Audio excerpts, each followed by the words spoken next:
So let me introduce Yvo. Yvo is the director of the Data Directorate in DG Connect, and Yvo has been following the work which we have done since 1 year. As I mentioned before, Yvo was with us a year ago in the Gaia-X summit, and we are very pleased that he has accepted to give us this address and answer your question at a time which is especially hectic for him, because the week before introducing DGA for implementation is not a week which is very relaxed in his position. So thank you, Yvo, to be with us.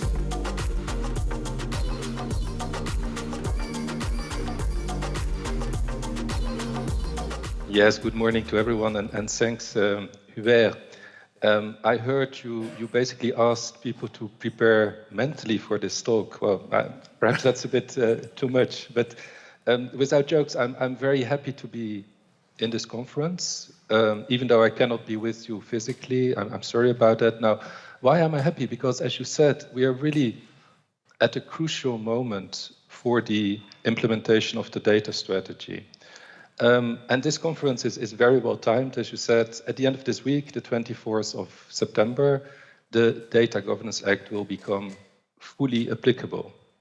Now, for the data strategy, we have put the instruments in place, and now we have to make sure that they work as intended. That's really important. So that is also what this conference is about. And the work that you are doing can really make the difference.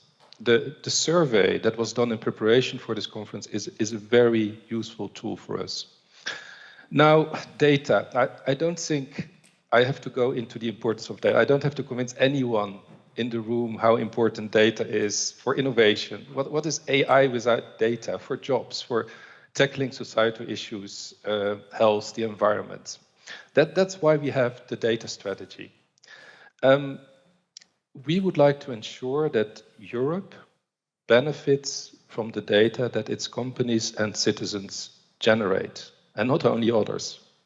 That the companies and citizens can be in control of the data, and that the masses of industrial data that are becoming and will become available are being used. We are not only talking about industrial data, but that's of course going to be a very important element. Now, the data strategy, just to take a step back, it was adopted in February 2020, 3.5 years ago, and it intends to build a genuine single market for data in Europe.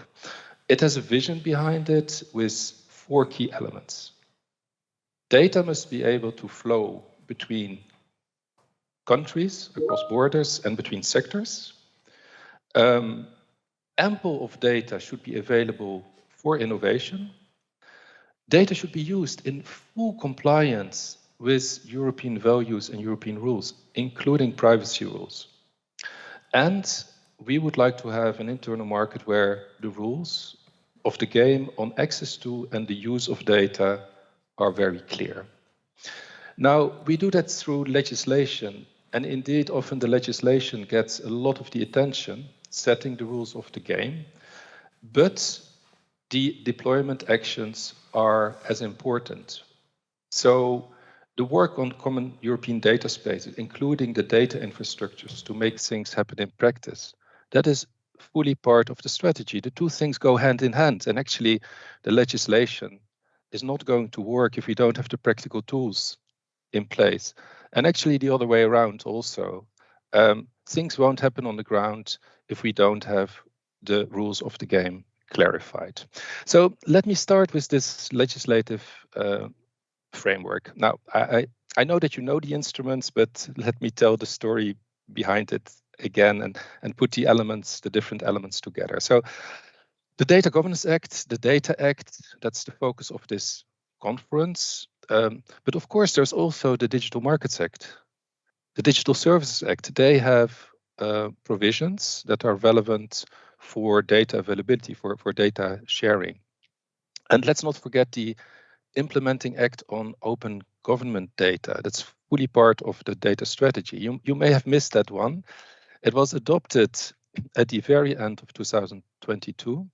It's about open government data, and it makes troves of government data available for innovative use. It can be statistical data, meteorological data, environmental data, mobility data, to name a few categories.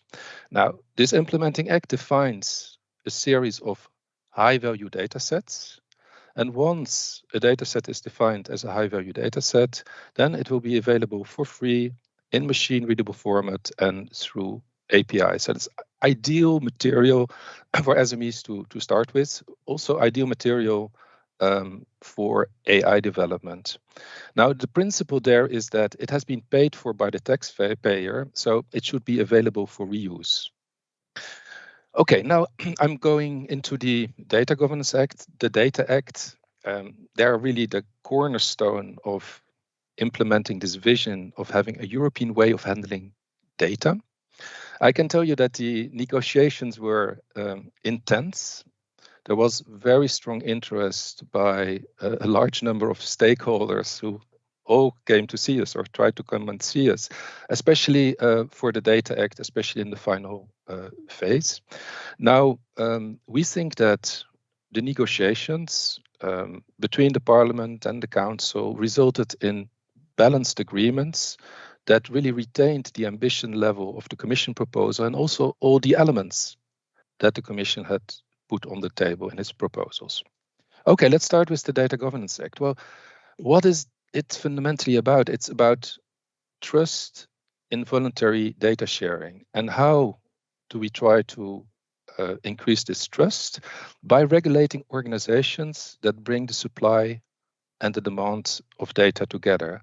It's really also a key building block for the establishment of common European data spaces. Now, looking at the different elements, the neutral data intermediaries, Bert talked about it, moving away from the business model of the platforms that collect the data to use it themselves as part of their broader business model. The bedrock of trust lies in the notion of neutrality, the neutrality of the data intermediation service providers. And they should really purely function as intermediaries in transactions and not use the value of the data that are dealing with to build business themselves. And that is what makes them really different. This places the control over the data back in the hands of those who generate the data. That's a real important principle. Okay, another novelty in the Data Governance Act is this notion of data altruism. Now, if you want to give your medical data for health research, do you know where to go?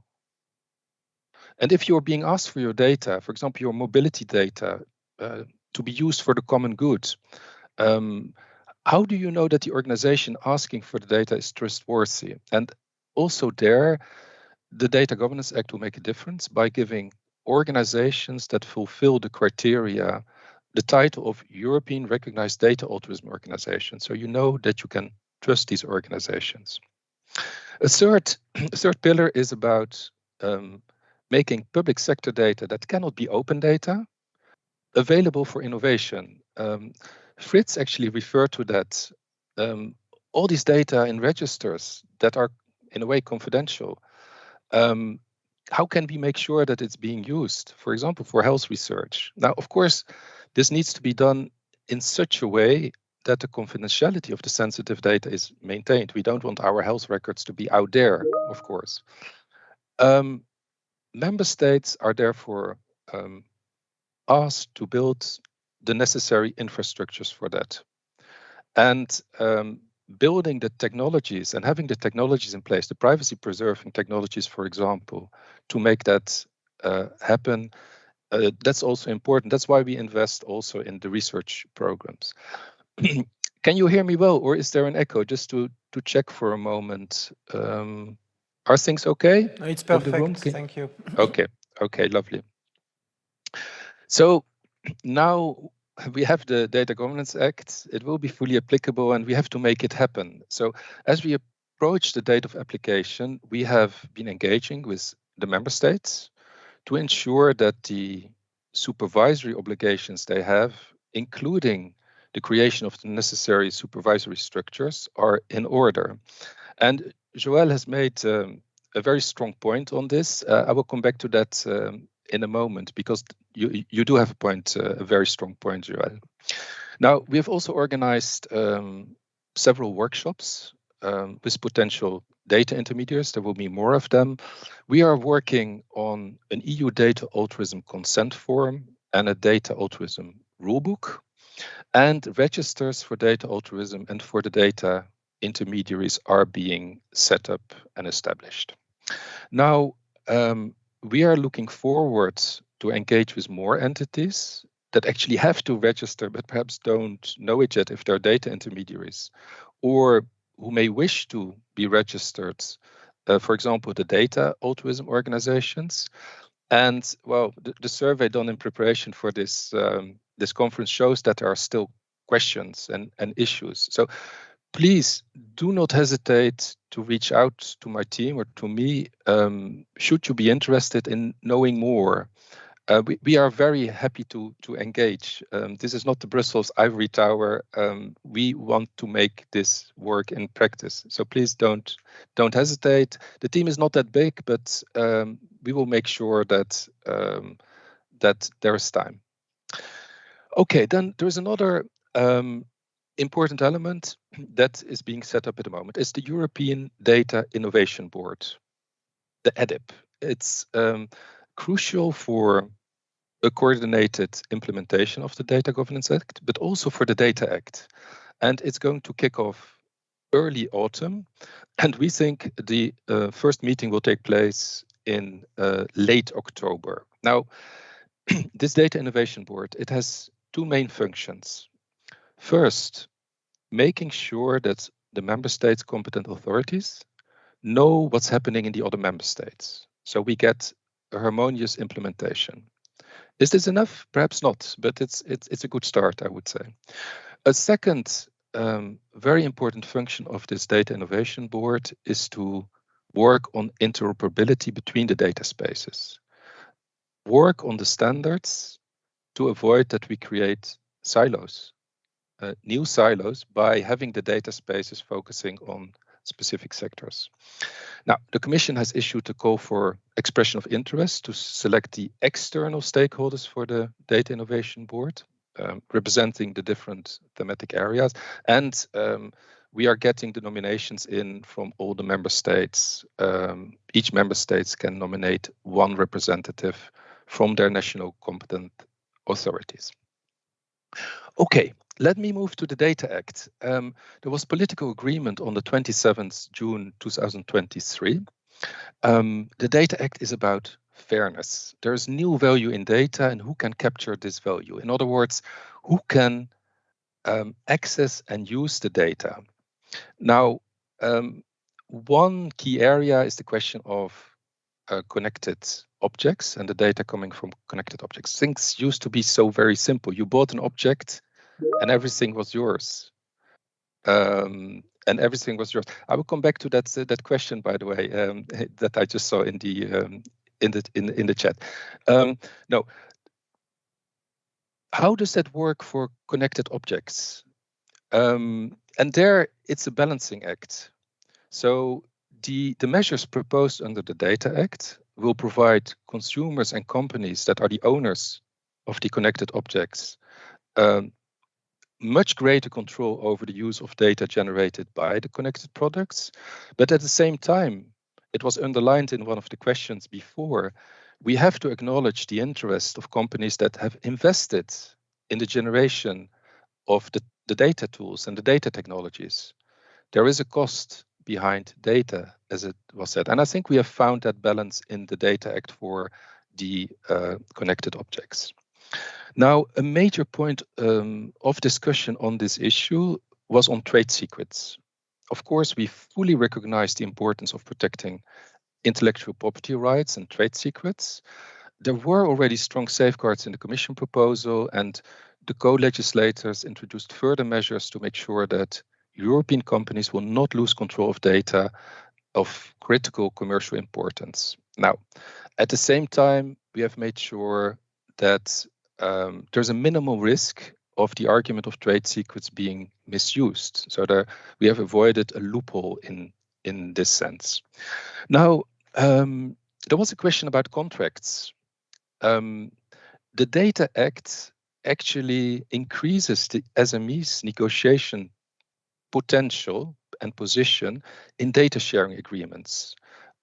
How does it do that? Through introducing an unfairness test for contractual terms. There are certain terms that if they are unilaterally imposed, it's simply not fair and they're banned. There's also a series of terms that are, well, a bit dodgy. They're presumed to be unfair unless there is a very good reason for having them. Now, another key element of the Data Act, it's doing quite a lot actually, is to ensure that switching between cloud providers in Europe is made easier, quicker, and cheaper. This will also create better chances for European cloud providers. Then there are rules for situations where it's the public sector that actually wants to get the data from the private sector in exceptional circumstances. Think about the pandemic, the COVID situation, where there was a massive need for governments to have specific data to take decisions on confinement and deconfinement. It was very messy at that moment, and the Data Act actually provides for clearer rules on how the public sector can get hold and can ask for the data in this kind of situations. Then interoperability. The data, it was said before, has a specific chapter dedicated to interoperability. It sets out the rules and the mechanisms to enable interoperability, also of the tools for automating the execution of data sharing agreements, such as smart contracts. They were mentioned before by Jakob. Now, independently of whether they're based on a blockchain or a more traditional database. So it's technologically neutral.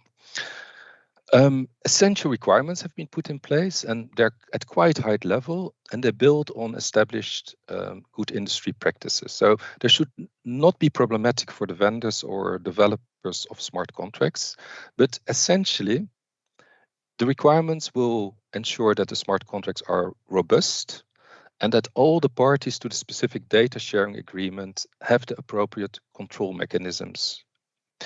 Now, Jakob will go into this much further this afternoon. It's a key topic and one of the big avenues of work for the data spaces, I think. The automated compliance and the automated execution of contracts. How to put a seamless process in place for increasing the volume of data transactions. And in many cases, this will involve exchanges on a machine-to-machine basis. Now, we know that the lawyers and the engineers do not necessarily speak the same language. It's one of the big problems here. And that makes the work that you're doing in this field, bringing them together, all the more important. On enforcement, yes. Now, member states must designate one or more competent authorities, and they can build on existing bodies or structures to monitor and enforce the Data Act.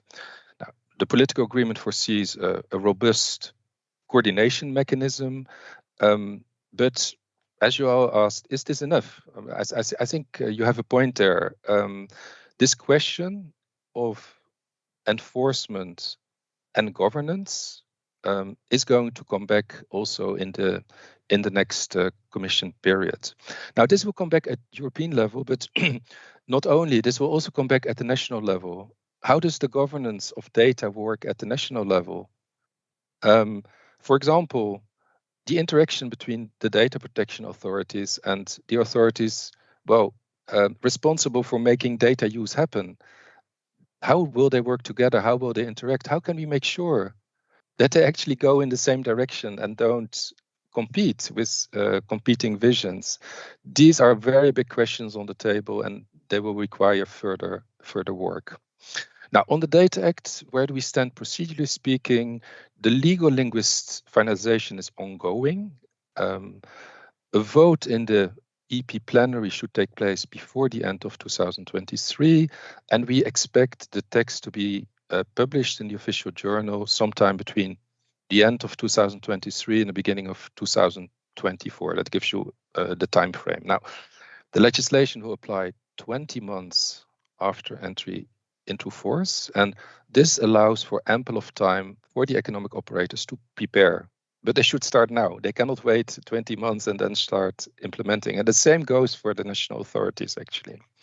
Now, also there, we are preparing a number of actions to ensure that Europe hits the ground running. We are preparing a guidance document for the Data Act, and we will also have a series of in-depth workshops with stakeholders in 23 and 24. Then there is an expert group on business-to-business data sharing, again on the contracts. It's about data sharing contracts and cloud computing contracts. There is an expert group that has been working on model contract terms that should be published before the date of application of the Data Act. Okay, a few more words on data spaces and funding. I'm running out of time, I see, but if you allow me 5 more minutes, Hubert. Feel free. So, thank you. Legislative action should be accompanied by non-legislative actions. That is the only way to make the strategy fully work and have its full force. It's a package. Now, we have made funding available to implement the data strategy, to develop the common European data spaces through the Digital Europe program for 2023-24. There's about 115 million euros that have been allocated for actions supporting the development of the data spaces. And in Horizon Europe, we also have money for technology development. For example, the privacy-preserving technologies that Fritz referred to in his question that are absolutely necessary to actually make also closed data usable without the data losing its confidentiality. Now, you all work on the data spaces in one way or the other, and the concept has proven to be very attractive, also politically. But what are these data spaces actually? Well, again, the lawyers and the engineers do not necessarily see eye to eye.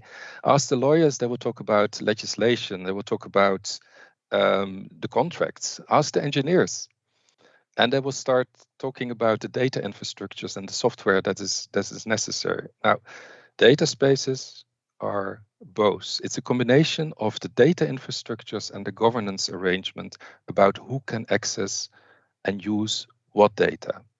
And of course, there should be also the necessary agreements that facilitate interoperability. We've got 10 common European data spaces announced in the data strategy. It's not a closed list. As of today, through the digital program, we are supporting 14 common European data spaces in key economic sectors. Now, there was a question in the chat. So what is the relation between the Data Innovation Board and the Data Space Support Center? We are funding under the digital program, Digital Europe program, a Data Space Support Center. And Boris is going to talk about that more, no doubt, in a moment. It is going to guarantee this Data Space Support Center the coordination between the different data spaces to make sure that they all go in the same direction. At the same time, it will work on cross data space interoperability. And in that sense, it will be the operational arm of the Data Innovation Board. So it's going to feed the Data Innovation Board with insights on interoperability needs and possibilities across the different data spaces, a real important function here for the support center. Okay, overall, by having the Data Governance Act, the Data Act, the Data Innovation Board, the support center, we would like to enhance the efficiency, flexibility, and the creation of new business models. We heard how important that is, that we have to make that happen. It's based on the rich industrial data that we have. In short, we want European data to work for Europe. We are not alone in this objective. Member states play a crucial role in enforcing the legislation, but not only. We try to work together with the member states through European Digital Infrastructure Consortia. a new term. Don't forget it. It's going to come back, related to areas of the mobility, language, agriculture, and health, where there can be these consortia. What do they do actually? They allow to bring European money from our programs together with national money in a quite flexible way. And that's why it's so important. It makes sure that we all go in the same direction and that we all put our money in a place that allows us to go in the same direction. Now, of course, we also count on efforts and initiatives such as Gaia-X. You're doing it. You're developing the data spaces in the different areas.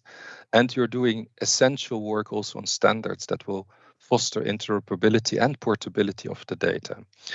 A last point on the data spaces. Before the end of the year, the Commission is going to report on the state of play of the different data spaces. We have been asked by the European Council, the heads of state and government, to report on the data spaces, which shows that there is a lot of political interest in the progress of our common work. People are watching us at the highest political level. Okay, I conclude. We want to make Europe a key player in the data economy. We want data from across the EU to be made available, exchanged in a trustworthy and secure manner. Now, I could talk about another topic, which is the skills shortage. I'm not going to do that. We don't have time for that. It's a big issue. Higher demand for data professionals than ever before, and there is a problem there.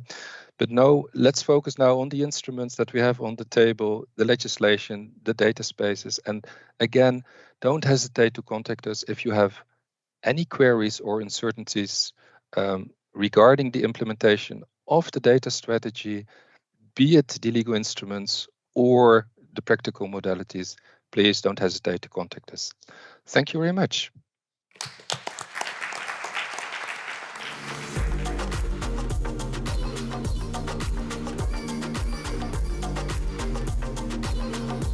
Yeah, thank you very much indeed, Yvo, for taking the time to be with us here in amidst a very busy schedule.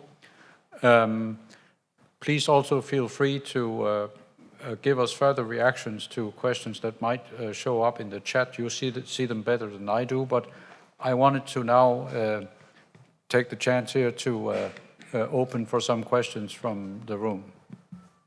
Hi, everyone. Thank you so much. I'm Héloïse Rion, in charge of European digital policies at Schneider Electric. And I had a question for Mr. Volman. We're seeing now a big trend in data localization, let it be in the US or even in Europe. I mean, the Data Act now is only data sharing for entities which are in Europe. So I was wondering if you have any input to give us on how does that fit with the overall data strategy that you're putting in place. Thank you so much. Yeah, no, first of all, about data localization within Europe, well, that's now forbidden. The free flow of data regulation of a few years ago has actually made sure that's no longer possible. But you are referring to data localization and, well, actually closing our data off to other parts of the world, right? And there, the data strategy is clear. We are going to be open, but assertive. So open, but not naive. And when the data strategy was published, I was asked sometimes, hey, against whom is the data strategy oriented? Is it against the Americans? Is it against the Chinese? And I always told them, no. The data strategy is not against anyone. The data strategy is about how we, as Europeans, want to handle data. Right? Now, perhaps your question is also triggered by some false rumors that have been spread that the Data Act would have data localization requirements. It does not have any data localization requirements. That's sometimes based on Article 27. What Article 27 is doing is protecting us from spying third countries. We want to avoid that third countries, through unilateral legislation, can get hold of our European data. That's not how it should be if this is against European legislation. So Data Act doesn't have any localization requirements. The strategy is to be open but assertive. Okay, thank you very much. Any further questions? We still have time for questions or comments. There's one here. Please go ahead. Thank you very much. Julien Chassorio from Digital Europe. So we're the biggest tech trade association acting really at EU level. Thanks a lot, Yvo, I think, for this very comprehensive overview, I think, of the data strategy and, of course, of the Data Governance Act and the Data Act. My question is more so on the Data Act. As you know, it will be quite difficult for companies to implement the Data Act. There's a lot in that legislation. And you mentioned that guidance document that the Commission is working on. Would be interesting if you can give a bit more your views about what will be in that guidance document or not. And then maybe an additional question. You mentioned the European Data Innovation Board, and you mentioned a first meeting end of October. But we haven't seen any list of members, so I don't know if this will be published at some point to know who would be in this Data Innovation Board. So thanks a lot. So 2 questions. Yeah, no, thank you for these questions, and thank you for all the interactions, Julian, that we have had on the different instruments. So on the EDIP, indeed, well, keep an eye on the registers of the groups. We are waiting still for more nominations of the member states to come in before we finalize the list. So that's why it's not public yet, but it's work that's ongoing. So keep an eye on that. If you have any doubt, don't hesitate to contact the team. The guidance document, it's a delicate exercise because, as you know, the instrument is now out of our hands. It's European law, and it's up to the Court of Justice to interpret what it means at the end of the day. Now, we are getting quite interesting conversations with companies who have a very specific use case and then ask us, can the Commission please confirm whether this is in the gray zone, whether it's in, whether it's out, how this works in practice? And we cannot, of course, authoritatively confirm that this is the interpretation the Court of Justice is going to take. We can give an interpretation based on our experience with the negotiations, the intention behind the instrument, etc. So the guidance document is going to be explanatory. It will be simpler than the instrument itself, but there we have to look for the fine balance between, well, really interpreting the instrument and saying what the instrument says. So that's going to be our challenge. But still, I think that such a document can be helpful.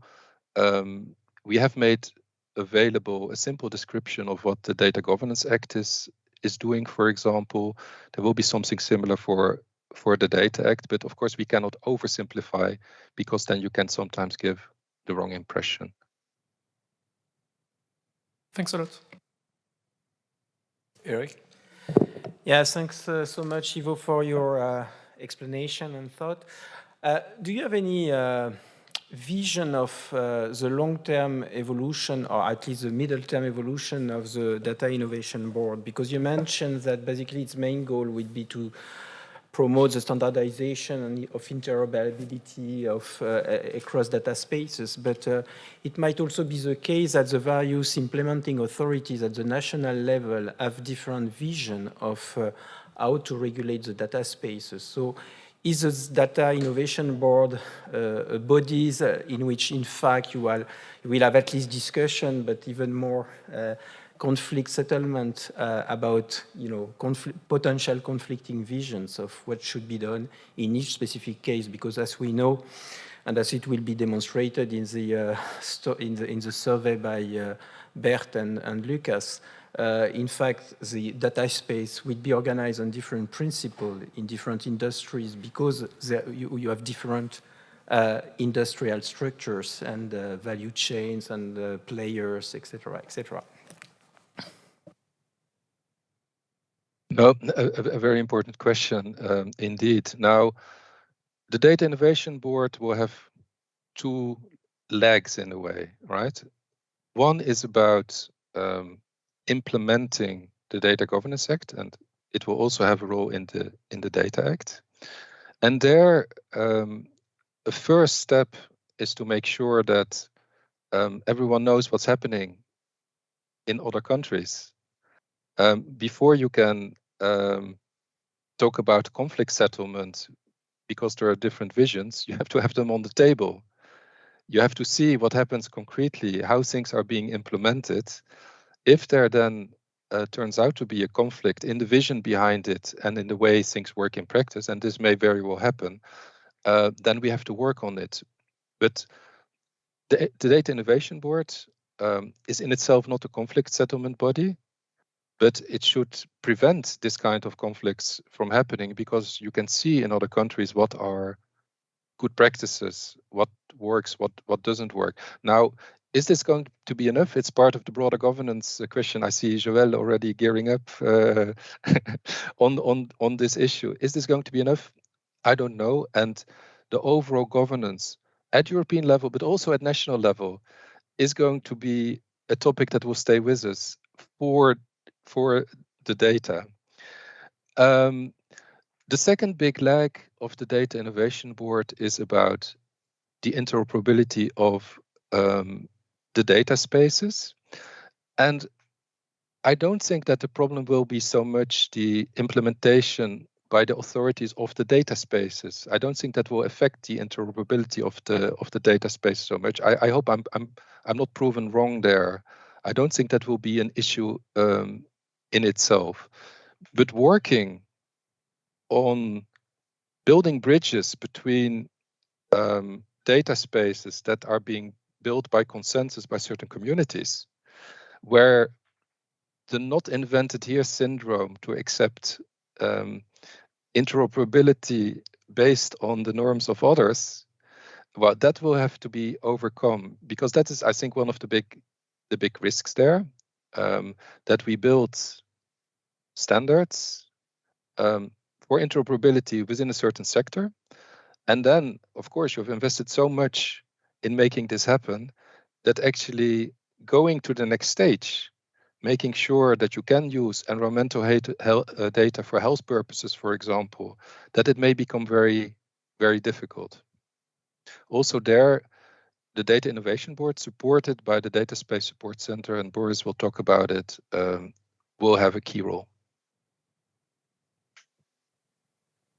Thank you. Sebastian. I'm Sébastien Picarda, CEO of AgDataHub, coordinator of the CSA Agri-Data Space for farming industry. My question is about the regulation of two markets. First of all, the regulation of the data intermediary market, which is really clear in the Data Governance Act, even if the data intermediary are not mandatories for the different sectors. So this market will be monitored by the national authorities, which is clear. It could be interesting to have an EU overview about this monitoring. I hope it will be done on EU level. My question is on the second markets between data holder and data users. In farming industry, you have 10 million farms, sometimes in front of 4 major global companies, like in agrochemistry or machinery. And we are in the middle of an asymmetric market. My question is, do you think that right now the regulations are enough to regulate these asymmetric markets? First of all, speaking of monitoring, and the second thing, sometimes to act in case of abuse of position for a global company in front of SMEs.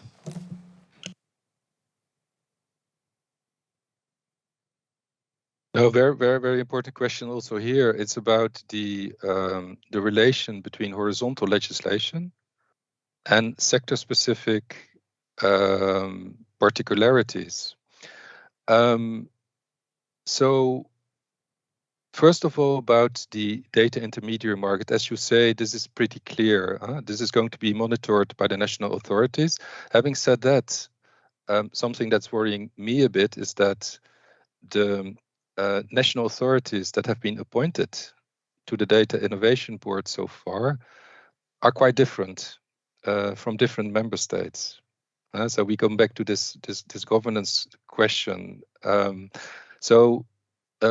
You will see that list also when the Data Innovation Board list comes out, and have a look at that, because you will see that in some countries it will be the competition authority. In other countries, it may be the data protection authority, right? In one country, it's likely to be the statistical office. So how can you get a common vision there? Okay, then your second point about the agricultural markets. We have had discussions on this also within the Commission when we were creating the Data Act, making the proposal for the Data Act. A few very large players against a large number of smaller players. Now, first of all, we think that the instrument, the Data Act, is flexible enough to accommodate the differences. And also in terms of the governance, there are coordination mechanisms foreseen with the sector-specific bodies that are actually responsible for the specific sectors. So we think that this combination makes the Data Act fit for functioning in the agri market, also all the different other markets. Having said that, if this proves not to be the case, there's the possibility for sector-specific legislation to kick in, taking into account the specificities of the sector, right? So there is this possibility to go more granular, taking into account the specific needs of individual sectors. We don't think it's necessary for the moment for the agri sector, but the possibility exists if there proves to be a continued problem. Hubert? Yvo, you would have been disappointed if no one has asked a question about unlawful data transfer and everything which has to do with EUCS and the likelihood of something to be organized at European level. So what is your anticipation on this very difficult topic of how data can flow outside of European perimeter without the consent of the users?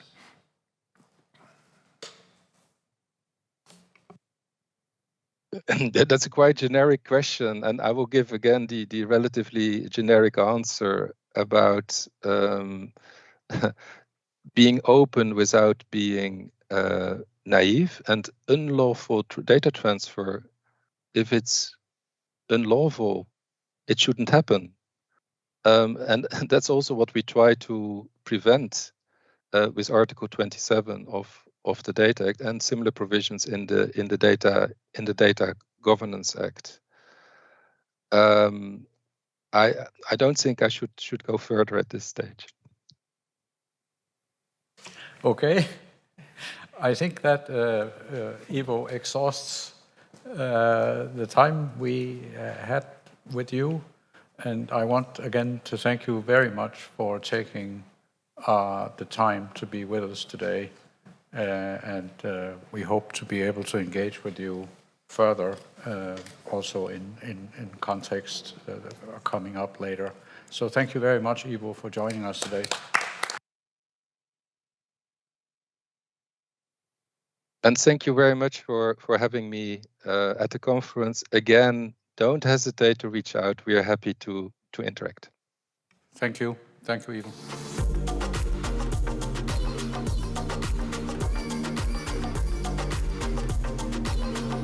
We now have for the rest of this morning part of our conference, 2 keynotes. One keynote from Boris Otto, which will come now, and a lot of you will already know Boris, but for the record, Boris is the managing director of the Fraunhofer Institute for Software and Systems Engineering in Dortmund, and also he is the chair of Industrial Information Management at the Technical University of Dortmund. But he has also been and remains a key driver in the context of data spaces, Gaia-X and the Data Spaces Support Center. He's a member of the boards of directors of the Gaia-X AISBL. He is in the International Data Spaces Association, plays a key role, and he's chairman of the board of directors of the Fraunhofer ICT group. So, Boris, with all that as background, we look really forward to hearing your talk. Thank you. Yes, thank you very much, Jakob, for the kind introduction. And once more, Eric and Hubert and the rest of the team, thank you very much for having me here. I think it's a great opportunity to drive these things forward together that we have in our hands now. And also, I think now it's the time to move it to the next level. I prepared a couple of, let's say, slides to walk you a little bit through also, well, not the history that might be not so interesting, but let's say also my view on, let's say, the European strategy on data and also the related implementation of data spaces and what should be done now, in particular through initiatives like Gaia-X, which basically provides, well, conceptual design, architectures, but in fact also technology to leverage the value of data, but also of, let's say, the innovation potential that lies within. And I'd like to, of course, start with also what Yvo stressed, and I don't want you to read the text on the right-hand side once more, because I'm sure that you all done that multiple times. But I'd like to stress a couple of facts that are, or points that are, to me, inherent in the European data strategy, and then basically also pave a little bit the way for everything else that we do. And I'd like to start with one point which is fundamental and probably well known for everyone who has been around in data management. Data has only a value if it's used. So if you don't use it, it has no value, right?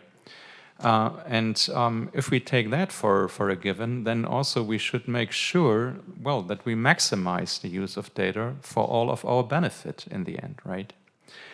However, if we do that, then we come to the point, and to me, this is one of the key fundamental messages of the European data strategy, that we need also to reuse the data, to share the data, which brings us to the point that we need to bring in balance the fundamental interest of the data provider on the one hand side, and also the, well, understandable, reasonable interest of a broader community to make use of the data on the other hand. To me, this is one of the key pillars on which the European data strategy rests, to come to a fair balance between the interest of the individual and, to a certain extent, the legitimate interest of a community, of a ecosystem. Yes, even the society. I mean, we all remember the pandemic, and we all remember, let's say, the potential that is inherent in data for, let's say, better healthcare treatment and better, let's say, prevention of pandemics. So that is something that we need to put into balance, first point. Second point, much of data innovation is grounded in the fact that data is complementary to each other. So we need to put it together in order to come, let's say, up with a smart services that makes use of data from different sources, which, as I said, complement each other. And what we usually see is that no single player in a domain has possession or owns the data on their own. So if we want to seize the potential that is in the innovation of the data, we need to work together.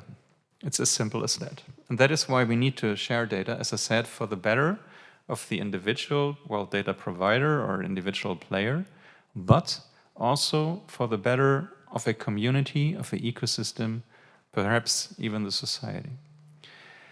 And that is also something that has been, let's say, stressed a couple of times. I just see that Fraunhofer needs to get rid of their specific font type because we use Fruitiger, and that messes up presentations once they are, let's say, shared on computers which have not this font type installed. Anyway, so yeah, Yvo said that as well. If we only would stick to, let's say, regulation, I think that would not be a good advice.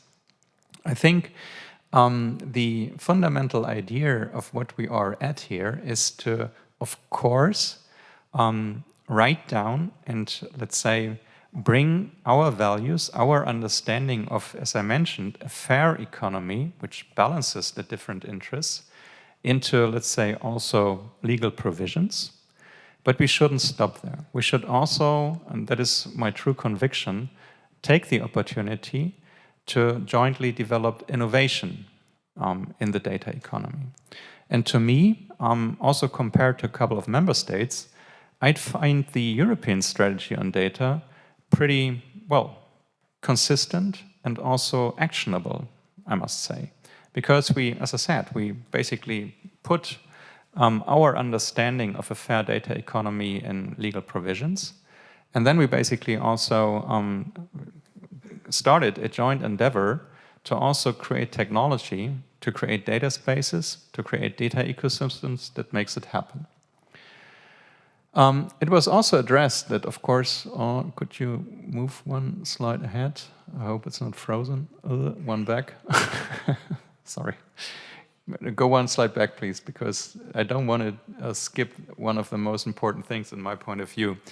When we do that, it's not only bringing into balance, let's say, the interest when it comes to data. That is not, of course, despite the fact that data has a value, an end in itself. The fundamental thing that should drive us, the fundamental view that should drive us is, what is the benefit that basically originates when we share data? And that is, in my observation, has been, well, neglected, or let's say, put a little bit aside over the last years, because everybody was so keen on, Yvo mentioned it as well, on, let's say, being an engineer and engineering these kind of things. So much focus was on technology, which is understandable, and Fraunhofer's technology organization as well. But in the end, it must be of value. It must create benefit. And the good news is there are a couple of patterns which basically can be identified when we share data in data ecosystems and potentially also using data spaces. The first one is taken from an example from the automotive industry, Catena-X. Oliver Ganser, I think, will be also in the program later on. And it's pretty easy. Everybody who joins Catena-X will save money, just because of the fact that everyone is confronted with the same challenges. And now, as an individual player in the automotive value chain, you have the choice.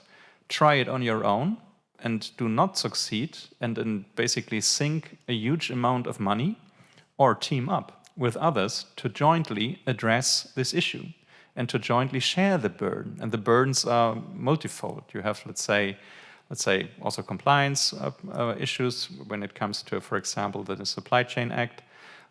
You want to embark into a circular economy in the automotive industry, in particular for electric vehicles. And of course, if you only oversee 25% of the value creation system, it's clear that you need to team up, and you don't have all the data that is needed. So it's a matter of fact that you need to sit together and share the data, right?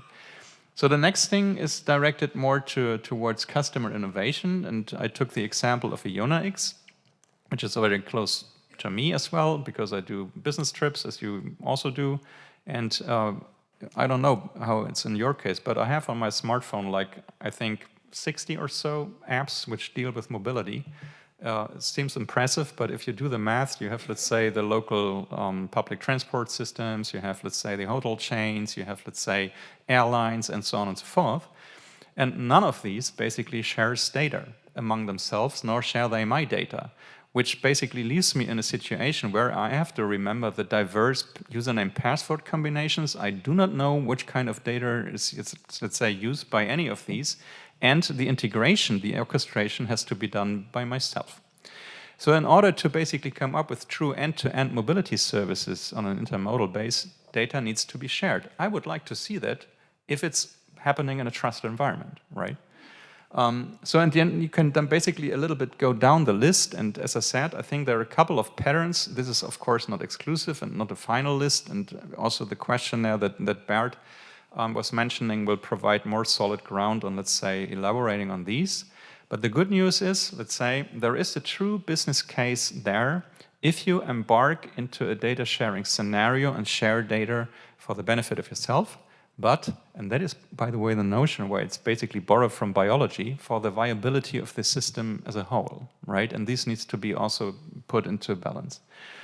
Right, I mentioned it already earlier on, and yeah, I like the claim. Unfortunately, it was not invented by me, that data travels and moves at the speed of trust. It's a good notion. I like to repeat it, therefore, because to tell us what it's all about. And if we then go one slide ahead, we can identify or look a little bit into more details about what trust means. And of course, in the end, trust-building technologies and architectures tend to be very complex. One must also say, it's also part of the truth that, let's say, it comes with tech overhead. Let's face it, it's an easier architecture to dump all your data in one place and steer it around. But if we take it serious, and I think this is the fundamental prerequisite to make data sharing happen, trust basically materializes to me in two ways. First thing is trust among participants in a data space. Remember, we are often in open ecosystems where just, let's say, players in the ecosystems, members in the ecosystem request data from you which you do not know before, right? So you need to trust that this guy who is actually asking for your data is really the one they pretend to be, right?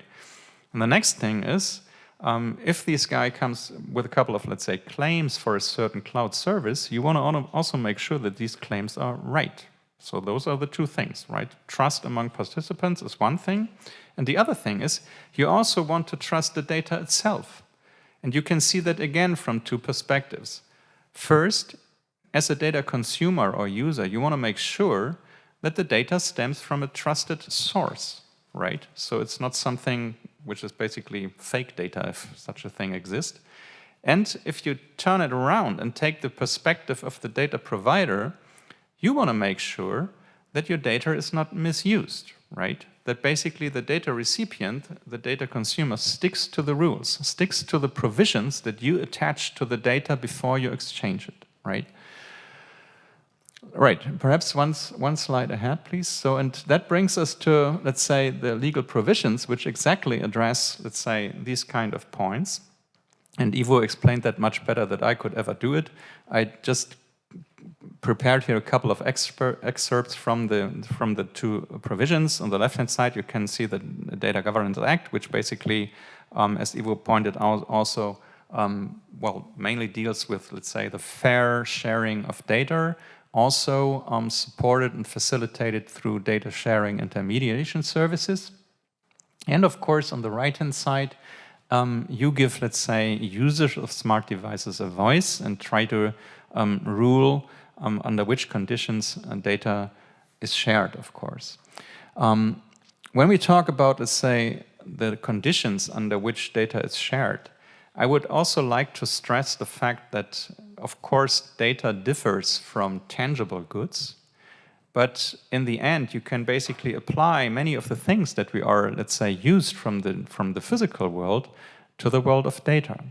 And of course, in terms of, let's say, exchanging physical goods or trading physical goods, what we do have is, let's say, terms and conditions for the data, for the trading of goods. And we need the same things also for the data economy. So every time we talk about, let's say, policies or usage constraints on the data, it's rather technical terms.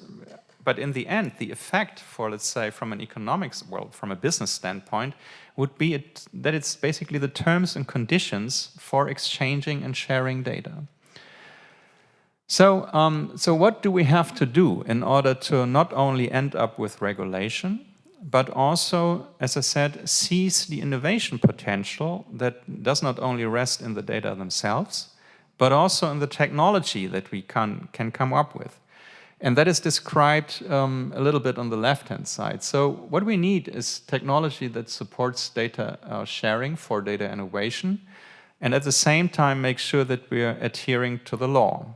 So we need technology because we don't want to leave the field to the lawyers. I hope that I do not offend somebody here, but I mean, it's not our first goal to make the lawyers rich, right? So we need to make sure that, let's say, the thing can be automated, and that's the name of the game here, as much as we can. We will not reach this goal by 100% for sure, but we need to push the border of what's technically possible further ahead. So in order to do that, simply in 3 steps, we need to look into the text of the legal provision and ask ourselves, how can I translate that into something which is machine readable, right? Then we also would be able to identify conflicts, gaps, and also limitations. And out of that, we can then specify a data sharing architecture, which allows us to do that, right? So, and the business impact also would entail, well, lowered entry barriers for data sharing, because if we, and I share an anecdote, I don't want to run out of time, but I share an anecdote. When I grew up, let's say in my corporate or my professional life, it was clear that for an IT-related project, you need at least 2 guys, one from the business domain and one techie. And what we see right now is that a 3rd guy comes along, you know, somebody from the legal department, you know, in order to make sure, oh, this is not allowed and you have to stick to this and that, which is of course necessary. But it's also an entry barrier, right? Because if it's, let's say, getting, stuck into negotiations from legal departments, then many of the use cases are killed before they are given birth already. And as I said, we need technology supporting data compliance and trust. And let me also be very serious here. I mentioned that earlier on as a side remark. To me, and that might be debatable, what we do here is we add, let's say, more technology, more capabilities on top. And usually, everything that you add on top needs to come at a cost. And the question is, what is the, let's say, who is paying for that? And the financing of this additional technology, let's say, on this add-on for technology, must come from the business cases that you've seen on the slide before. So if that is not sufficient in terms of financing what we do, then it will not work. And everybody should ask themselves the question, am I willing to pay the surplus in terms of cost in return for the surplus of trust that I get or not, right? That's in fact the only math that everyone has to do. But sometimes it seems to be forgotten, right? All right, and I think we have also made some progress, and of course could, let's say, take a couple, multitude of examples here. I took here the data space protocol because it's very close to my heart, because it specifies, let's say, the policy management and the terms and conditions for data sharing. But of course, you see here in this little view graph here that it won't go without identity management, and that is also why, let's say, I had on the other slide that, to me, I think Gaia-X at its core is focusing on the trust among participants, whereas the IDS Association and these 2 organizations have teamed up, has been dealing with, let's say, trust and data sharing for some time. So I think if we move to the next slide, and that is also, let's say, one of the, I think the second last slide that I have with me. And I would like to also ask ourselves to take the perspective of the user of what we do here. And let's also be very frank and honest to ourselves. If we take the user perspective, it's incomprehensible right now. We have so many activities, we have too many, well, no, not too many. We have a lot of, let's say, legal provisions. We have a lot of activities that are going on, which has achieved a lot. So we have an asset, a nugget in our hands. But to me, it's not, let's say, driven by a user story, by a customer process, and that is what we have to change. Therefore, I think the beauty is we have all what we need in our hands, and we need to structure it in a way that everybody sticks to their core.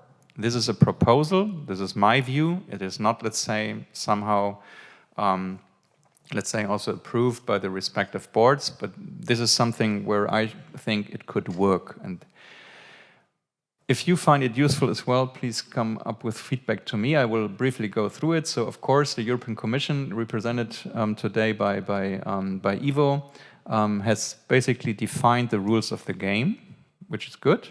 Yvo also mentioned the Data Spaces Support Center, which is an instrument, a tool, which makes sure that we achieve interoperability and support the flow of knowledge, but also finally the end of data between the different data space initiatives. We have then great organizations, in particular Gaia-X, with, let's say, more than 300 members. And that is, let's say, the value. It's not, let's say, dominated by some policymakers or a single player in the market. It's basically the power of the community that's represented here. And to me, I think Gaia-X should stick to the trust framework, whereas others like IDS should stick to other, let's say, parts of the puzzle. I think we should also consider more vividly to, let's say, develop software then in open source, perhaps under the umbrella of the Eclipse Foundation. Why is that? Well, it's also a matter of fact that in Europe there is no one player in the market which is, let's say, able and willing to invest the resources that would be necessary to do it all alone. So we need to team up, that's a matter of fact. And the good news in open source is also that it's basically a trust anchor in its own right, because everybody can use what the software is doing and can also contribute in a fair fashion. So the next thing, in order to create really widespread adoption, I think we also need to look into formal standardization, and this is also a call that I would like to make. There is this old saying, who sets the standards dominates economy. That's still true in my point of view. Of course, it's different, but this is something that we need to stress. And I would like to close with the last slide, if that comes up. Yep. Not sure whether it's really an African proverb, but I liked it anyway. So, and it basically says, and a couple of you might heard it, so if you want to go fast, then you should go alone, but if you want to go far, then you should go together. And I can say that's a lot of fun. And I would like to encourage all of us to basically keep the enthusiasm and keep the fun in working for things like Gaia and to making the fair data economy happen. Thank you very much. Thank you very much, Boris. We will have a chance to discuss with Boris Otto, open for questions, but before doing that, we will hear from Amal Taleb, and there will also then, we'll have a joint discussion with Boris and Amal after Amal's keynote.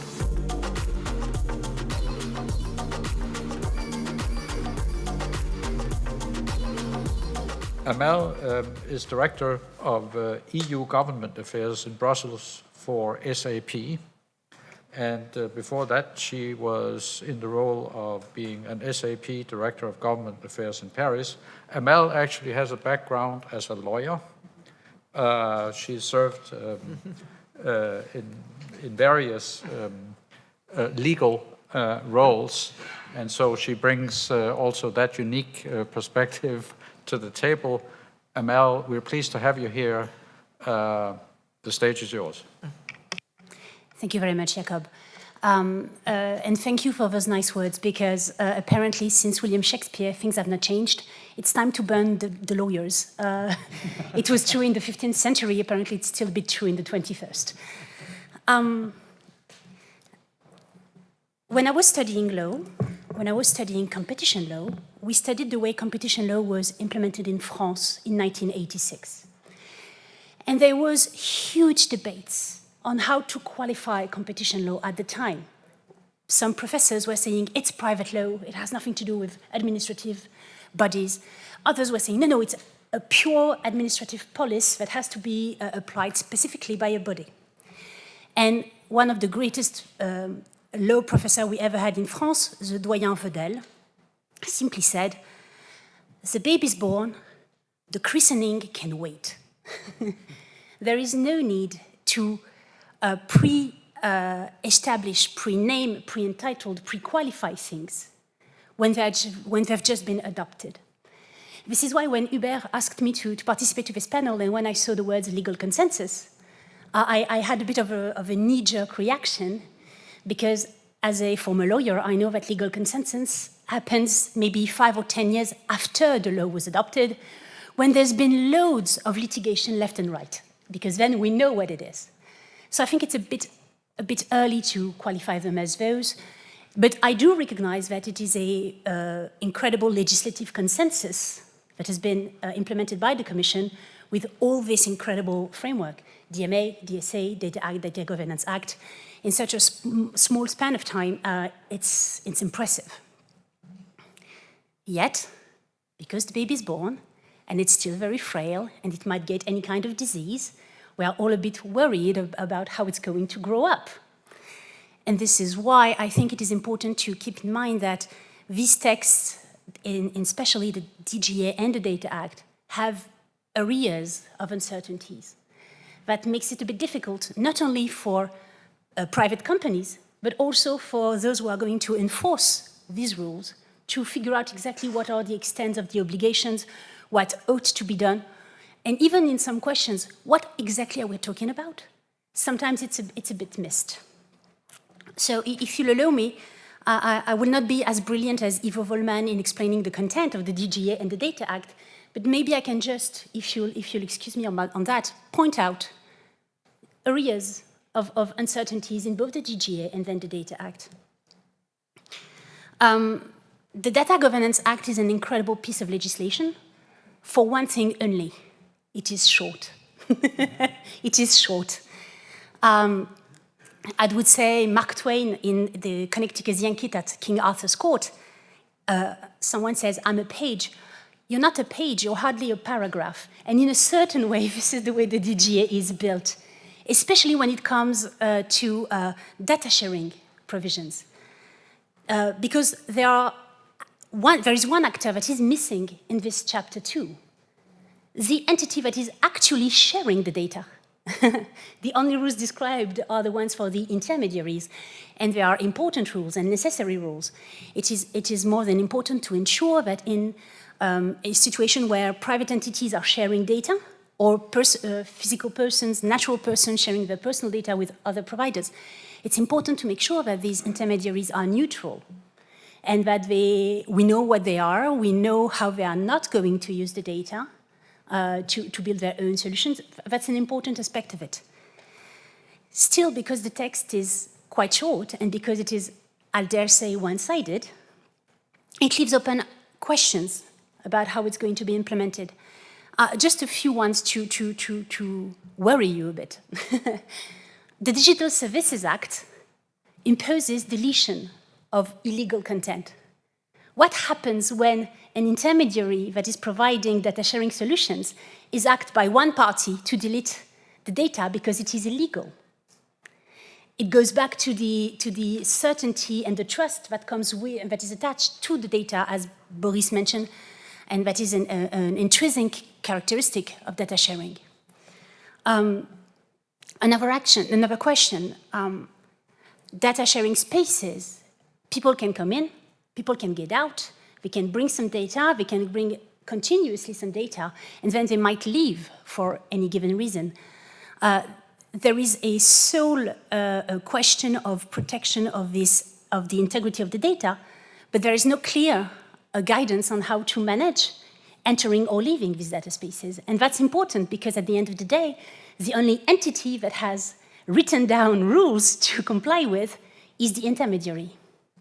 Another question, which is, there is a specific provision talking about how there is a need to prevent anti-competitive practices within the data space. I come from competition law. For me, that's funny, and I'll tell you why. You can only control what you can provide. competition infringement is based on behavior of the parties.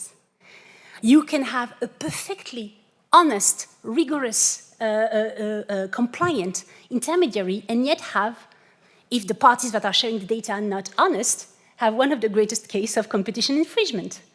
And yet, in the Data Governance Act, the only entity that is pinned down on this notion is the intermediary. It makes sense because we know that some entities that are intermediaries might use it in an illegal way. But let's be honest, competition issues goes across all economic sectors. And so this one-sided, I only see the intermediary, is understandable regarding their economic weight, although it's debatable for smaller providers. But they seem to forget that it is a collective effort. And that's a bit complicated. Another aspect of the DGA, and we'll find it as well in the Data Act, is that its implementation is left to national authorities. Even with the best interest and even with national authorities really trying to apply this text in a way that is coherent with the original intentions of the legislators and trying to do it in congruence with other authorities from other member states, there's still a risk of distinction. French sociologist Pierre Bourdieu used to say, the distinction is the narcissism of the smallest difference possible. And any entity needs to show its distinction, and it's a natural thing, and that might come to bite us later on and become maybe a new form of gold plating. That was the issue we were all fearing already with directive. So that's for the DGA. Regarding the Data Act, if the DGA was a paragraph, the Data Act is War and Peace by Tolstoy. We are far away. We are far away from the paragraph. And it's a busy text. I mean, it could have been easily divided in 2 or 3 different pieces of legislation because of the complexity and the broad scope of its content. So it was a bit concerning. I'll be honest, I was a bit concerned about even my ability to understand the text when I first received the draft. I was just, oh my God, what is it? Thank God it got better. Still, there are issues that are left open. Of course, the legislators managed to do something incredible, which is to take an original draft and bring new things into it. You have to understand that whether it was the Parliament version, the Council version, or the Commission version, they would have very different philosophy and structure if they were taken separately.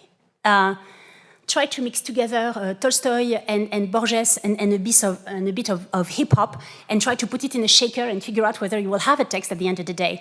They managed, and it was not an easy task to achieve. And they did it by introducing things that are useful for the entities that are going to be submitted to the Data Act. Regarding the data sharing, the mere notion and the introduction of the fact that you can prevent data sharing when there is a risk of being highly likely to suffer an economic damage, it seems obvious right now. It was not in the original drafts, and it took a bit of time to achieve its position.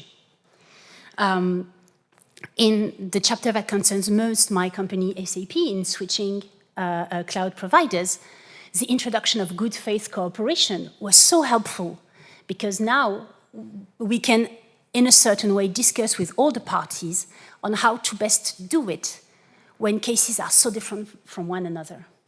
But in the meantime, there are still so many things that are not defined, and there are still questions left to articulations with other legislations. Again, when it comes to the data sharing, the mere notion of what is a data holder is going to impose on actors that are going to be designated by data holders by users. They're going to have to go through a strenuous legal analysis on whether or not they are actually data holders. In businesses that articulate many IoTs that are provided by different providers, which are embedded various softwares, who gets what? What is the right scope of data I can share or I cannot share? What is requested actually by the user? What happens also if this data is shared with my direct competitor? Of course, there is a prevention for trade secrets and IP rights, but even the way some things are arranged cannot necessarily qualify as IP rights or trade secrets, but they show commercial preferences, technological preferences. And so it opens questions on that is very problematic. I'm pretty sure some actors this afternoon are going to talk about that. I'm thinking right now, because I see his name, Pascal Bellemin from Airbus, is in a position where it was a question that matters in this kind of highly competitive markets.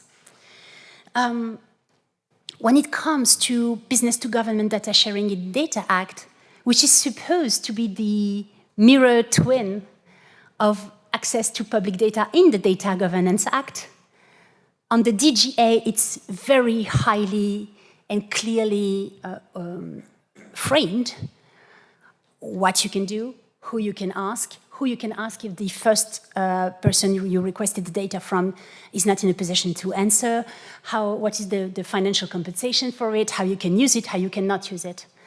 The twin in the Data Act, which is data request from governments, is not as clearly defined. And it leaves a question open, which is there symmetry, asymmetry?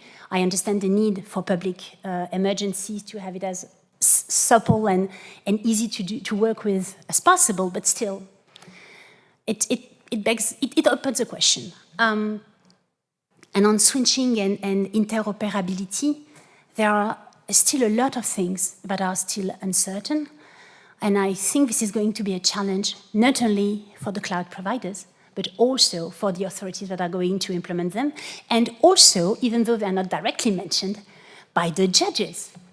Because in switching, you have a contract. So even though some part of the Data Act is going to be implemented and enforced by public authorities, other parts of it are going to be necessarily presented to a judge. And I'll say that because in the switching chapter 6, the first article deals with behavior, how to not prevent companies to switch. The second one deals directly with the form and the content of your contract, as it includes something like 20-something mandatory clauses that were not there necessarily before. And so there will be, somewhere in Europe, a judge having to position himself on the Data Act with regards or without regards to the public authorities, which is, again, a missed opportunity because we are all craving a real internal market, a real single market, and we are recreating loopholes and fragmentation through this capacity of interpretation locally. Bear also in mind that not all member states have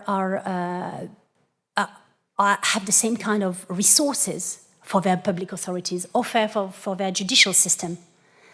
You can be an excellent judge in Malta and Cyprus, and God knows there are, but it's not the same as being attached to an authority in Germany or in France, where the authorities have been there for a long time and they do have resources, and these resources are highly qualified and complex. So this is really going to fragment more in the upcoming years, the way we procure cloud, the way we buy cloud in Europe.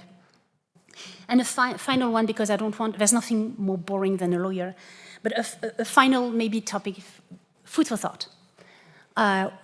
You mentioned, Boris, the importance of interoperability as not being an additional complexity on the entities and companies that are trying to share their data. On smart contracts, Jakob mentioned that earlier today, we have an article that is there to really help interoperability of smart contracts attached to data sharing. When it comes to switching interoperability, there is a question that remains. Because normally, it's a European standard organization that does that.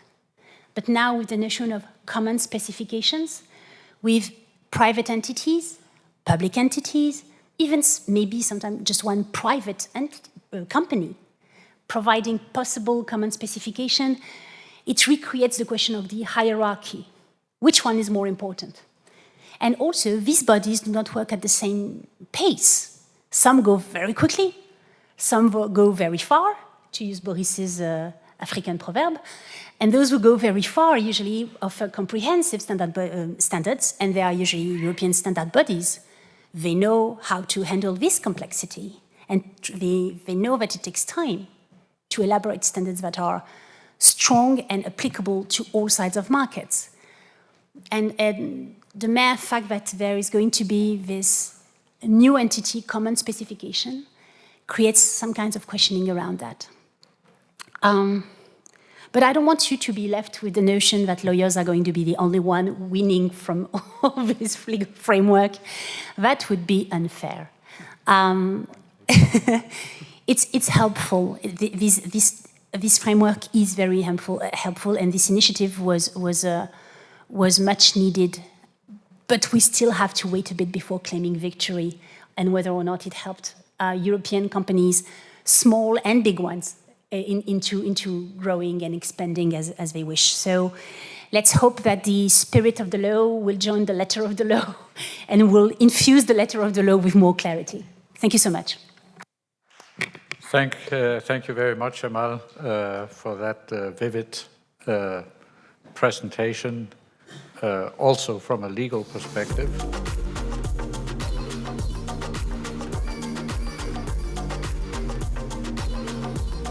Now, before going to lunch, we have about 20 minutes of opportunity to discuss with Boris and Amal.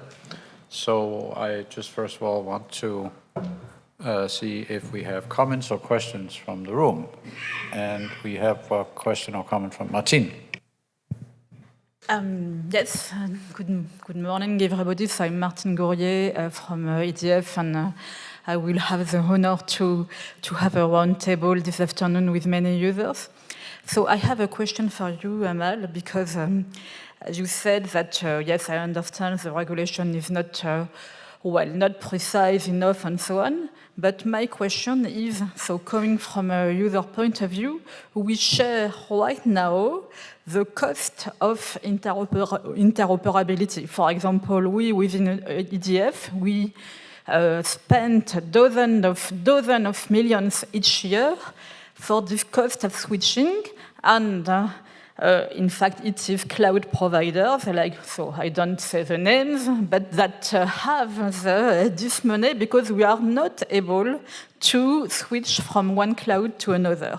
So if we have no regulation, and if we stay on, I would say, a liberal market, we will spend again and again dozens of millions of euros. So how do we do with that? And isn't it clever to have, a small regulation than no regulation at all? Thank you so much for your question. You may have noticed when I presented the Data Act, I did not mention the question of switching cost and ingress fees.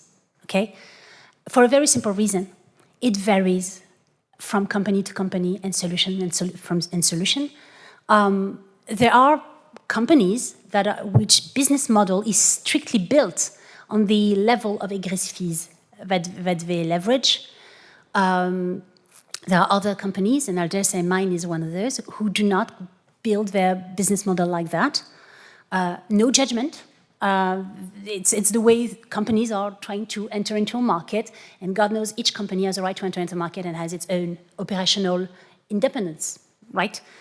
I'm not saying that regulation was not needed at all. I would say just maybe two things. Maybe it's a good thing, and this is why the Data Act is so important, it's a good thing that we have Europeanly homogenized rules. Nationally, rules were normally attached to other forms of legislation, in France, Code de Commerce, and everything like that. So we would know in a certain way, but it would create variation from country to country. As I mentioned before, I'm not happy with variation from country to country. And if there is a legislation that clarifies, I think it's a very good thing. But we also have to admit that one size does not fit all. And when one company that has been, let's say, an SME that has been using one cloud solution for paying salaries and establishing HR things is deciding to switch, it will be done in conditions that are very different from Bank of Scotland deciding to duplicate every data set and all of its operations in Europe because of Brexit. And yet, we have a common legislation that says, for instance, you have very strict timelines, whatever the complexity of the topic. For a long time, there was no certainty on whether or not, if there was an additional need, there could be discussions between the user and the provider on paying for additional services to facilitate it or not. Again, not judging whether it is useful or not, if it is admissible or not. There's no value judgment on my part. I'm just saying that the original text was very constraining, and one of the good things that happened is the good faith cooperation, because then your SME with HR data from 2 years may have a way to switch that is more fitted to its operational needs, whereas Bank of Scotland can do it in a way that is more fitted as well. It would be a shame if regulation was done in a way that would not allow discussions, negotiations, better understanding the customer's needs in living or staying, by the way, do not understand the real operational need of an entity. You represent EDF. It's an incredibly active energy actor. If tomorrow you were to balance differently your solutions, your products, it will necessarily have an impact on your IT architecture. Those things take time. Implementing an IT project usually takes between 12 to 18 months. 12 to 18 months. Data porting in the Data Act is supposed to happen in 30 days and 30 days. 15 months, 2 months. Is it really beneficial? I don't know, but I hope that then in good faith cooperation, it will be easier to manage that complexity. Thank you. We have a question up here, and we also have one over here, so let's start. Thank you. I remember having in this very room last year a discussion about transport data and the hub transport that was built by French government. My own belief is data is a power. Data is a strength. Data is business. Data is market. Data has cost. And if you're a private player, you have to determine the way and the cost of your data. Nobody has to do that for you. And what is the issue, from my opinion, on most of the hubs existing in Europe is forcing public holder to give the data for free. So depending on the cost and depending on the strategy, data has different value. And the value cannot be zero every time. Depending on the area or the fields you're playing on, your data has different cost. And obviously, if you provide your data to a competitor, the cost is huge. So there's no one price for data. There's many prices. And even for public holder. I mean, we probably are at the end of the story in France when Open Data Strategy during 10 years has been saying all public holders must give their data for free. But I mean, who's supporting the cost at the end of the day? Thank you. On the topic of cost of data, I think I want to pass this to Boris, Otto, who. Thank you, Jakob, and thanks for the point. I agree, and I think it was mentioned earlier that making data available is not for free. That's one part of the cost. The other cost is the opportunity cost that you mentioned. What happens if, let's say, could be used for other things, or let's say that if you basically would also calculate a risk cost, what that would occur when sharing. But I think, and I believe that Yvo pointed that out to me, as I said, as a legal layman, that's what it's all about, right? To find the right balance between, let's say, protecting, as I said, the legitimate interests of the data provider, which basically is responsible for, let's say, or whom occurs the cost on the one hand side, and also the opportunity to make use of the data in different sharing scenarios. And of course, the bad news is that basically, as you rightly mentioned, it depends on the individual use case, what kind of costs occur, and also what benefits occurs from, let's say, sharing data. In particular, because, let's say, the cost also depends on the quality level, for example, and we all know from traditional quality management, the more quality you would expect, it comes at a higher cost. But that is something, once more, when we transfer what we've learned over the last 120 years, speaking about quality management, it comes from Henry Ford, right? It's 100 years old, even older. We can, despite the fact that data behaves differently than tangible goods, the general principles, in my point of view, can be transferred. But that is something, as you rightly said, that every, individual data provider has to do. So everyone has to make an informed decision. Am I better off by sharing the data, taking into account all the risk, all the cost factors, but also judging it against the benefits that I get from it, or not? And then the decision is no, then better don't do it. But if it's yes, then embrace into the data sharing a scenario using these kind of technologies that we discussed. But perhaps as a last comment, I agree that, and I think that is something which also this conference should spur a little bit. And I mentioned that in the past, the majority of discussions was all around technology, but technology is just, let's say, the mandatory prerequisite for success, not the sufficient one. The sufficient one will be, let's say, economic viability and business case in the end. And that has, I wouldn't say forgotten at all, but neglected or not paid too much attention in the past, and I think that needs to change. We had one more. We had a question over here. Hubert has a quick comment to the question we're talking about now. Then I'll try to make the round. Yeah. Back to your question. I do not believe we can separate this discussion about cost of information from the discussion about neutrality of data intermediary. We know that in the B2C market, the way for data intermediary to be remunerated of their effort has been by reusing at their benefit the data they have collected. So this is the difficulty.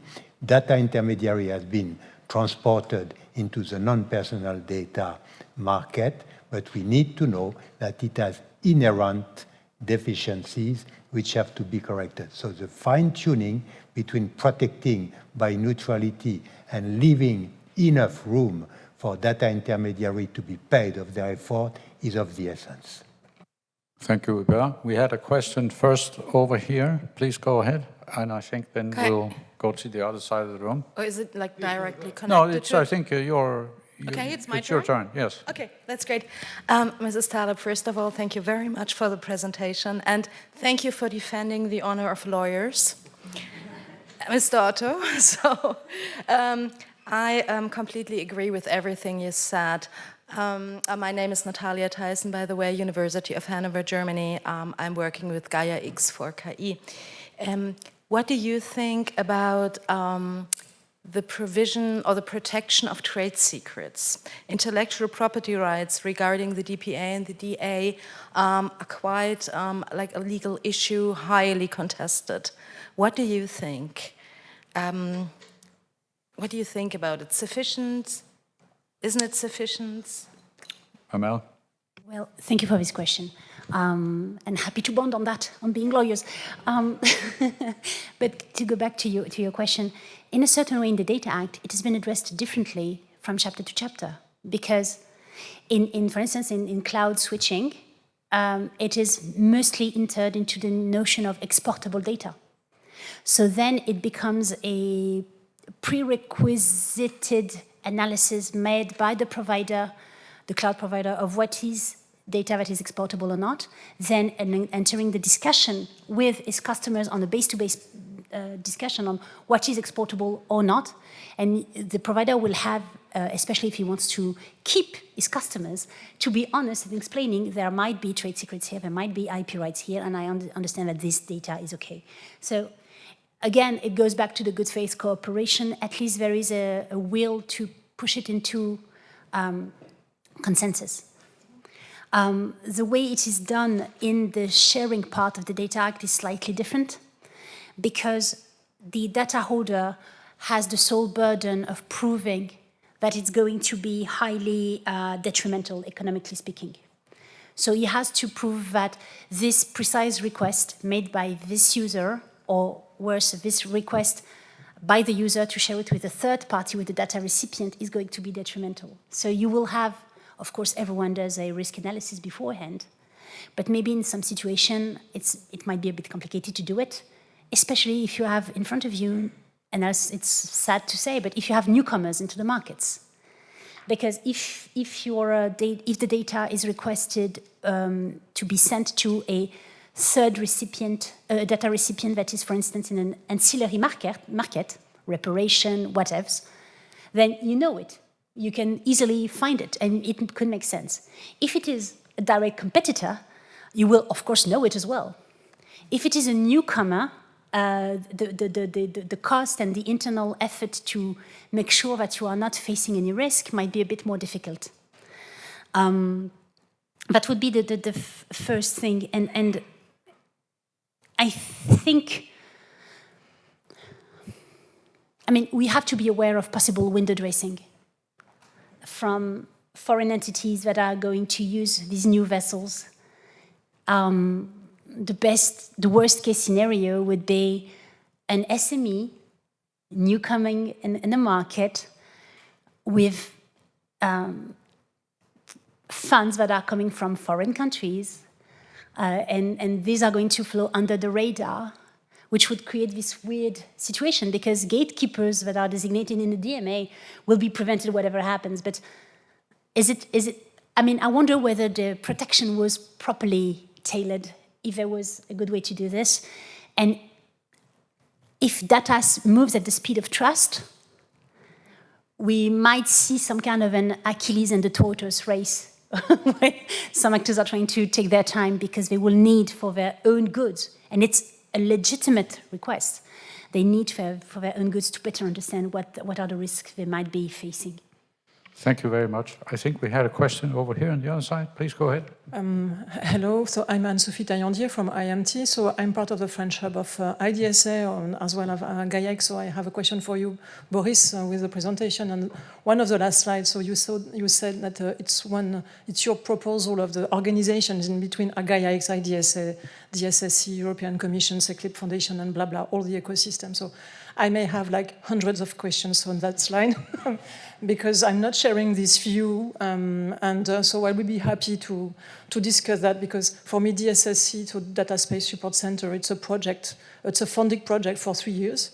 So I don't see how it's here and how it will go after. If it's there's a future, I'm not part of the DSSC, so maybe there's something after that. And then you have associations, and in those associations, the two, I mean, IDSA as well as Gaia-X, you have specifications defined there. And so maybe, I won't go into details in all the layers you presented, but okay.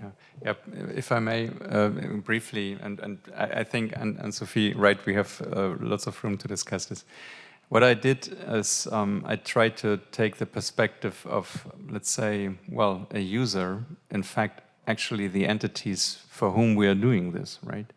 And what I hear from them, and I can also confirm their impression, is that they are, and let's really face it, totally confused. So they don't know where to start, they don't know what to get from whom, and if they speak to either one of us, they get the impression that everybody is talking with everybody about everyone about everything at the same point of time, and does not help them out. So what I try to do is, how could we organize the assets that we have in a way that we all together would actually deliver benefits, solving real-world problems to the users.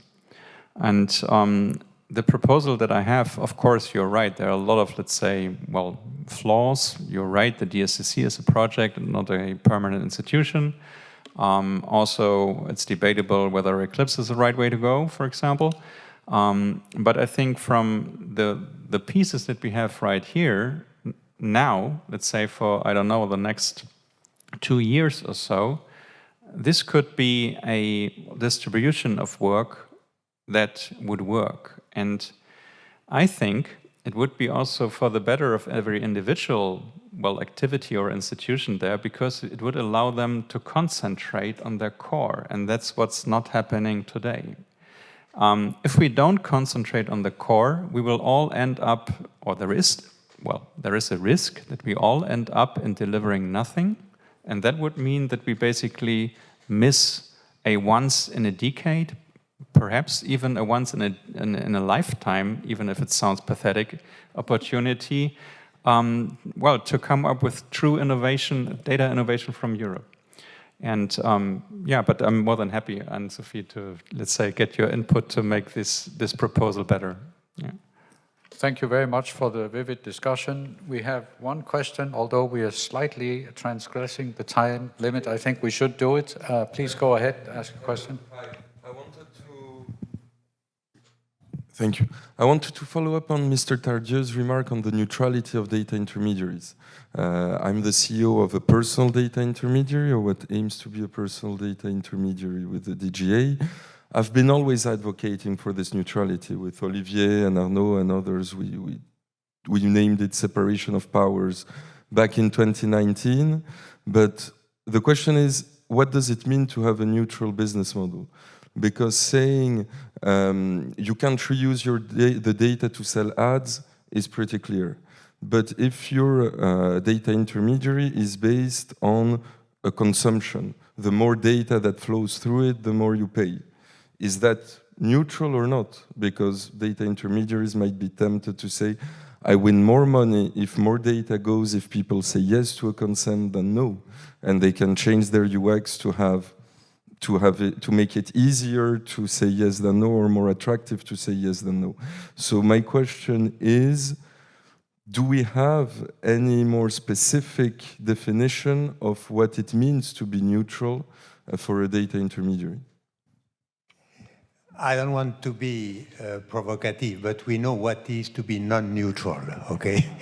We know that Amazon is vastly using the data which are collected at the time the merchant are exchanging with their customers. So that we know what it is. My main message is to say it was great that finally the European Commission has accepted to put the data intermediary as a cornerstone of how non-personal data will be shared. That was a good decision. But we know that the danger it has created in the B2C world, and as you rightly said, we need now to understand exactly what it means to be neutral.